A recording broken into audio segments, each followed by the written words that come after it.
ऋतुराज वसंत, नित्य सामाजिक कार्य में लगा रहता हूँ। ये मैं अपना सामाजिक फर्ज समझता हूँ। अब सबसे महत्वपूर्ण ये है कि आप मतदान करें। देखिए, वोट किसको देना है नहीं देना है ये बाद की बात है। पहले आप समझिए, वोटिंग पैड पे सरकार ने आपको नोटा का भी बटन दिया है।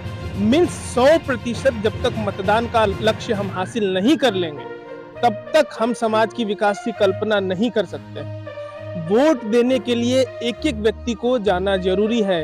अगर आपके पसंद का उम्मीदवार नहीं है, नोटा बटन दबाएं। लेकिन इसको एक दिन, जिस स्तर का चुनाव है, जैसे आज आपके शहर का चुनाव है, तो शहर स्तर पे एक दिन दुकान से, ऑफिस से, कार्यालय से, सब जगह से समय निकाल कर, खासतौर पे मोबाइल को थोड़ा साइड करके हलचल बाद में देखेंगे, लेकिन वोट हम जरूर करेंगे। ये मेरी आप सबसे अपील है। एक बार अपने कार्यकर्ताओं को समझा रहा था। उसने एक सिंपल सा एग्जाम्पल लिया। उसने एक मुर्गा लिया और फिर उसके छोटे छोटे पंख नोच के फेंक दिए। उसके बाद उसने मुर्गे को पटक दिया और उसके बाद कुछ दाने फेंक दिए। दर्द के अवस्था में भी वो चूजे, मुर्गे दाना चुगने लगे और फिर वो अपने समर्थकों को बताता है, यही प्रजातांत्रिक देश की हालात है। यही चीज चुनाव में भी लागू होती है। जब भी चुनाव आता है,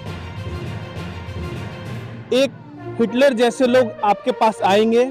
आपके पास कई प्रस्तावनाएं, कई साधन, 4 दाने फेंक देते हैं। आप दर्द से रो रहे हैं, बिलख रहे हैं पूरे 5 वर्ष।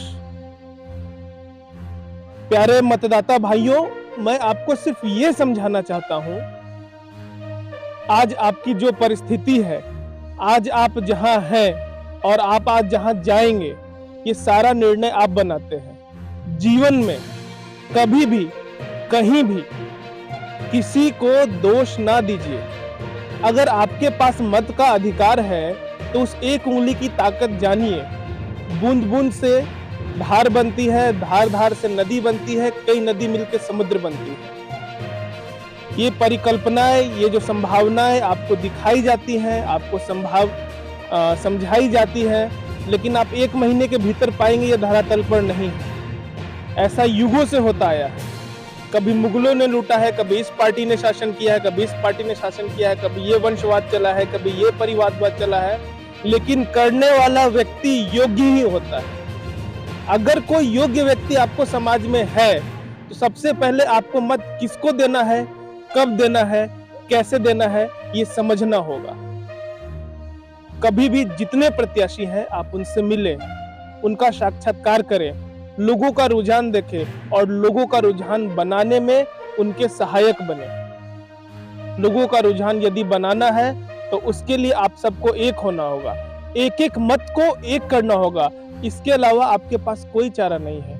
नहीं तो इसी तरह आपको रोज सपने दिखाए जाएंगे हर 5 वर्षों में, कभी लोकसभा, कभी विधानसभा, कभी नगर निगम, कभी पंचायत, लेकिन आपके हाथ में कुछ नहीं आना है। करने वाला व्यक्ति योग्य ही होगा। आपको आपके हिसाब से एक योग्य प्रत्याशी को चुनना होगा और उसको सबको मिलकर एकजुट होकर जिताना होगा।